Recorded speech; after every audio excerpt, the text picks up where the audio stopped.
Ketika Mark Zuckerberg mengumumkan sekali lagi akan menjalankan sistem currency Libra yang 2 tahun yang lalu diganjal oleh otoritas dunia, yaitu pemerintahan di banyak negara, kembali akan diluncurkan. Kali ini Facebook sudah punya kendaraan infrastrukturnya, yaitu Facebook Pay dan Instagram Pay. Disinilah terobosan yang dilakukannya di dalam strategi meluncurkan digital currency-nya. Terbukti juga memang kaum globalis ini saling dukung dan kompak di atas sana. Keinginan Mark mengendalikan kerajaannya yang memiliki penduduk 2 miliar manusia yang merupakan follower sosmed dari semua platform sosial media grupnya tersebut tidak pernah pudar. Yang paripurna adalah dengan menciptakan kendali atas transaksi, yaitu Facebook Pay dan Instagram Pay. Negara makin kesini menjadi less grip atau ikatannya menjadi semakin berkurang karena memang globalis berusaha melepas cengkraman negara atau yang disebut dengan otoritas serta regulator. Malahan globalis bisa memanfaatkan regulator agar membatasi UKM yang kecil-kecil untuk tidak bisa besar. Di sisi kebebasan,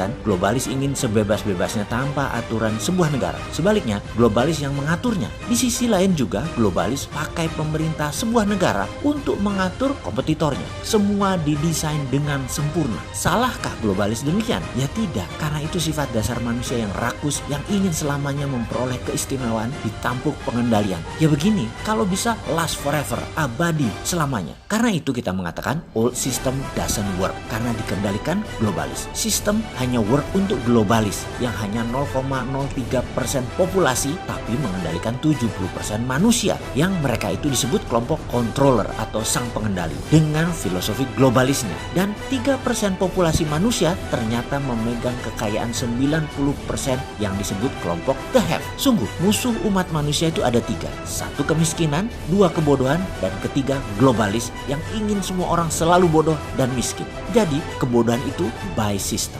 Pemiskinan itu by system, dirancang dalam jangka panjang oleh globalis atau mereka yang menciptakan keuntungan sebesar-besarnya untuk kelompoknya. Ada pertanyaan sederhana, bisakah globalis lepas dari Tiongkok untuk barang hasil produksi manufaktur mereka? Jawabannya hampir tidak mungkin. Karena sejak 30 tahun yang lalu memang Tiongkok adalah toolsnya globalis. Itulah mengapa Tiongkok bisa melawan IMF dan berani membangun aliansi baru dan menjadi negara tercepat pembangunannya dalam 30 tahun terakhir. Kemudian ada hal yang paling sering kita katakan bahwa the last best land on earth yang menjadi target globalis adalah Indonesia. Karena sumber bahan baku yang diproduksi dari dan oleh Tiongkok semuanya ada di Indonesia. Strategi mengikuti Tiongkok menjadi berbahaya buat kaum nasionalis seperti kita. Namun bagi para naga globalis ini adalah solusi.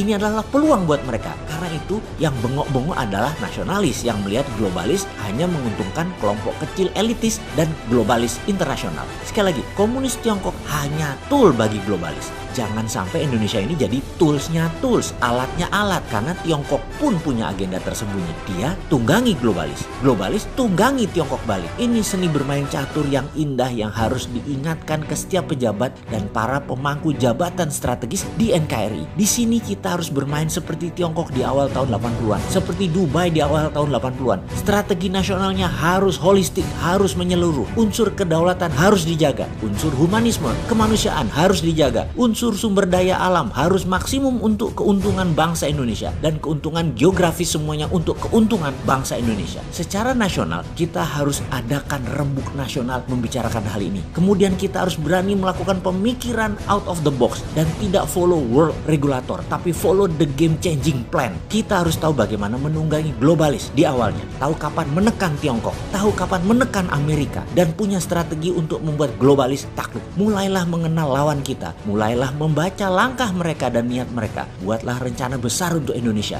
Lakukan diplomasi mineral seperti Gajah Mada, lakukan dulu. Lakukan diplomasi kebudayaan seperti para wali Songo, lakukan dulu. Bermain cantiklah.